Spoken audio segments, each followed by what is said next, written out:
None of Rebecca's usual group had been at dinner. The little girl, Masha, had been picking at her food when she sat down, but she'd left pretty quickly, saying she wasn't really hungry. Dex had been there, but only in body. She knew he'd taken a shower after the exams. His hair was still wet, but she could swear there was still blood on his face. She knew about the kid in the red band exam that had gotten his head popped, but she hadn't realized that Dex might have been closer to the action than she imagined. The big boy kept looking over at the table, not too far away, where Ryan was talking with the other red bands. They all looked much the worse for wear, but it appeared that Ryan had impressed them today. They had invited Dex to come join them, but he had declined. He seemed to be hoping that Ryan would decline as well, but it appeared that whatever had happened had changed their friendship quite a bit. Gerald was sitting with someone else for a change, a girl with a white band on her arm. The two of them were chatting animatedly, and Rebecca couldn't help but feel a little jealous. Gerald had been her shadow since she had arrived, and it was weird to be without him. She remembered thinking he would drift off eventually. Most boys did, once they made some real friends, but he'd stuck it out, and she was more than a little sad at the thought that he might not be a constant companion anymore. Of Dunstan there was no sign, and no one had seen him since the exam. "I think I'm going to go read some," Rebecca had finally said. If Dex heard her, he made no indication. Rebecca was heading to the library when she saw Dunstan walking shakily out of the play yard. It had been a long day, and all Rebecca really wanted to do was sit in the library and find a book to snuggle up with.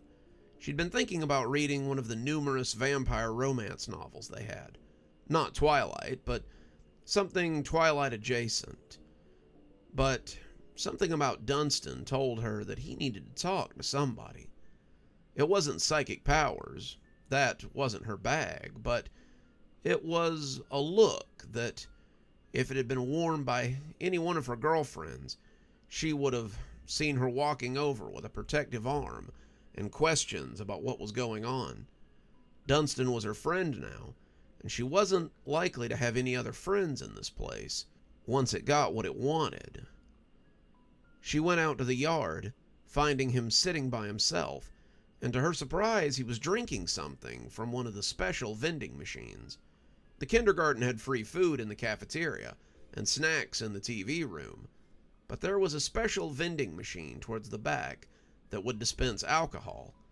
You had to scan your band, and you could only access it once a day, but she had seen some of the kids trying them out. Mostly it was the stress. She understood that some of them had never experienced anything more trying than elementary school, and now that they were responsible for something bigger than themselves, they were chafing under expectations. Dunstan really wasn't one to let it get to him, but it kind of looked like he was starting to crack a little. "You okay?" Dunstan jumped, like someone had caught him doing something he wasn't supposed to do.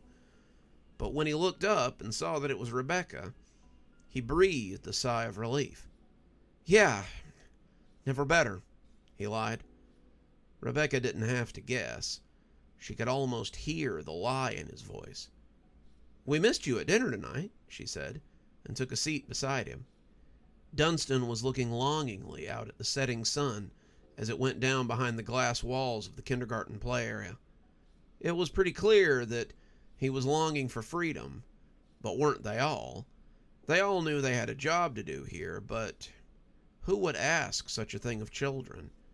She supposed it was her own government that was asking, but it seemed unfair to expect kids to shoulder something like this. It would be one thing if they were in high school or maybe college, but these were elementary and middle school kids. She was very aware that she was in that count as well, but she started to think of herself as older than her 14 years. She'd been looking forward to going to high school before all of these dreams had started. But now, it seemed she might never get a chance to go. Dunstan was sipping from an airplane bottle of vodka, one of those little plastic ones that looked like glass, and he looked like dinner was the farthest thing from his mind. Didn't have any appetite. I can understand that, she said, as she looked at the sunset instead of him. Dunstan looked like he had seen any number of things that did not agree with him. He reminded her of the pictures in her textbook of soldiers that had returned from Vietnam. They always looked like they had seen the most god-awful thing imaginable, and somehow lived to tell the tale. Dunstan was drinking from the small bottle, but it was pretty clear that he wasn't seeing the sunset or anything else in the immediate vicinity. I doubt it, he said, and he sounded like he hoped it was true. No, really, I saw some things during the exam too, things that definitely made me afraid. They sat in silence for a moment, the sun sinking a little, as two of the younger kids came out to run off their dinner on the playground. They whooped and cheered as they raced around the plastic structure, laughing as they slid down the slides and went up the little rock wall so they could do it again. Rebecca wished that she could be that carefree again, caring about nothing so much as going up and down a plastic piece of play equipment. Like what? Huh? Rebecca asked, her mind wondering. Like what? Dunstan asked again. What did you see that was so bad? Rebecca thought he might be mocking her for a moment, but then she looked back and saw that he was serious. He wanted to know and maybe compare notes, and that scared her more than a little bit. It was really nothing too serious, but she wasn't quite sure she wanted to know what Dunstan had seen that made him look that way. Might be the sort of thing that would put her silly little dreams in perspective.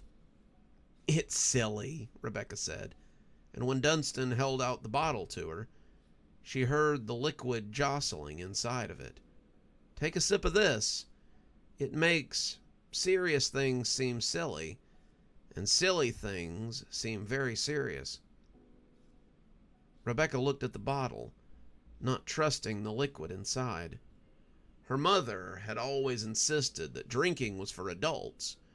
She said kids who drink wound up in juvenile hall or in a ditch somewhere. Rebecca had been offered alcohol at a party last year, but she'd managed to turn it down fairly confidently. Now that she was sitting on a strange bench with this strange boy, she felt like it might be a little harder to say no. She took a sip, coughing as the acrid liquid made her throat tighten. And then she started talking again, and it seemed a lot easier. Well, it's kind of a floaty dream. I'm floating around while everyone is supposed to be asleep. I can see people and what they're doing, but what I'm focused on is this door that's over by the main area. It's locked, but I know that if I want to, I can get in there. The door doesn't open, but I go through it, and then I can see something. Something? I don't really know how to describe it. It's not really anything I've ever really been aware of, and it's not like anything I've ever seen. It's less like a person and more like a presence. It's this huge, noxious creature, this bug thing that just sort of is. I see it and I start screaming, and then I wake up and I'm not actually screaming. It's like I know I'm there, but it knows I can't do anything about it. It knows it can't do anything with me in my current situation. She didn't want to, but she took another sip from the bottle and winced. Dunstan had been right. The liquid seemed to make everything feel a lot better.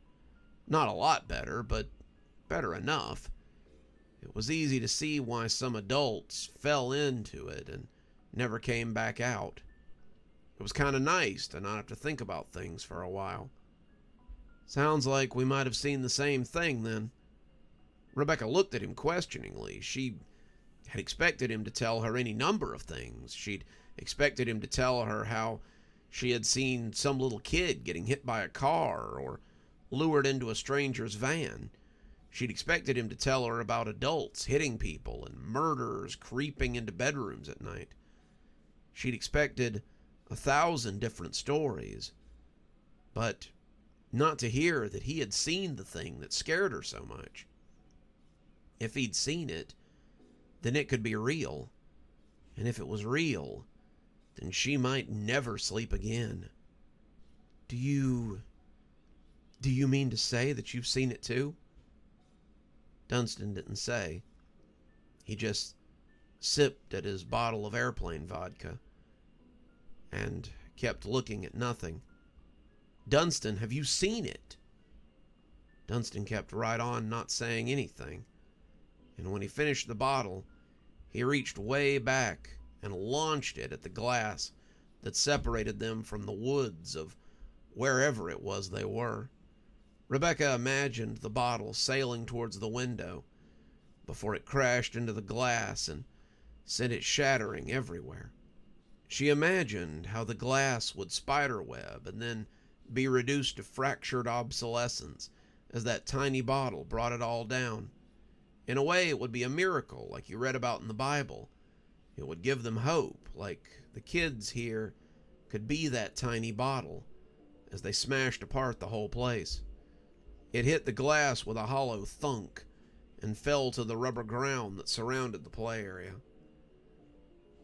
I didn't see exactly what you saw, but I believe I saw it. What I saw was different. What I saw was something real and alive. What was it? Rebecca did not really want an answer, but she needed one. She needed to know what it was and that it could be stopped. She needed to know that it was flesh and blood, just like anything else, and if they all went down there, they could make it stop. They could kill it and make it so that no other kid needed to come here and be tormented and trained and eventually sent to see it, and she was beginning to think they might all be. Dunstan wanted to give her that reassurance, but Dunstan couldn't. It wasn't me that saw it. You have to understand that before I tell you what I saw, because I can't actually verify what it is that's there. What I saw was a memory, and memories can be funny things. What do you mean? Do you remember the first time you saw Santa Claus? Rebecca thought about it for a moment, eventually shaking her head. She realized that she couldn't remember it. Her mother had a picture of it, Rebecca red-faced and squalling, as she sat on the lap of some jolly man in a red outfit. But she realized that she couldn't remember having been there, or what it had been like. You can, but you just don't know how. That's the thing. Every memory you've ever had rests somewhere inside you. You don't remember because you don't want to. You have other things to remember, birthdays and reports and things like that. But if you tried, you could remember everything that you've ever experienced. The problem is you don't remember it right. You remember it the way you remember it. I'm going to venture a guess that you were afraid the first time you met Santa Claus. Is that pretty much right on the money? Rebecca shrugged, but nodded. If you could remember the first time you met Santa Claus, you'd probably remember him as a big red monster that you were afraid was going to eat you up. That wouldn't really be reality. It was just an overworked fat man in a red costume, but to you, at that time, it was real. Memories are malleable, and people often forget that, but some of what I see is the true sight. I see what they saw, but often I can make sense of it because I have experience and understanding. I tell you all this so that you'll understand that what I saw when Dr. Hammarskjöld took my hand may not actually be what lies beneath the building. But It's what he saw, and I believe him. Rebecca leaned back a little. Dr. Hammarskjöld, you saw something in his mind? Dunstan nodded morosely. I can usually block it out. I had to get pretty good at blocking things out, or I would have probably gone crazy a long time ago. The problem is, he grabbed my hand to help me up when I was already at a ragged place. I've been worn down by the exam, and I wasn't expecting him to touch me. There's usually defenses in place that I can put up to keep my mind from that sort of thing, but I didn't have time to put them up. I saw something. I saw a lot of things, but something I saw happened when he was very young. I guess it did. He might have just been short. It's hard to tell sometimes. I usually go by the height disparagement with adults, but the little doctor is, of course, little. Rebecca wasn't sure that she wanted to trust anything that he had seen inside that one's head, but she supposed that he couldn't lie to Dunstan through touch. This was Dunstan's ability, and if he said that he had seen it, then it must be true. She was still hesitant, but she pulled ahead as her curiosity got the better of her. What did you see? What did he show you? Dunstan looked around. The two kids had gone back inside after a few minutes of chasing each other across the play structure, and he leaned in to whisper in her ear. He was careful not to touch her, his defenses probably still a little ragged, and as he whispered what he had seen to her, Rebecca's eyes got very large. When he leaned away from her, she took a deep breath and told him what he had already guessed. We need to tell the others. Dunstan nodded and smiled. I was afraid you were going to say something like that. Good evening, everyone. It's me, Dr. Plague. Thank you so much for joining us for tonight's show. If you think you might like a little more spooky in your life, then please feel free to click on one of the videos we have up here. Maybe look at one of the playlists if you're trying to get caught up. I know, there's so many videos on the channel. There's so many series that are going at the same time. Sometimes you just need a little refresher course, and I gotta say, I always enjoy the views. If you're not subscribed, feel free to hit that subscribe button. Maybe hit the bell so you don't miss anything. We upload a lot on this channel, so you won't want to miss a single story as they come out. If you'd like to support the channel, you can click on the Amazon link down there.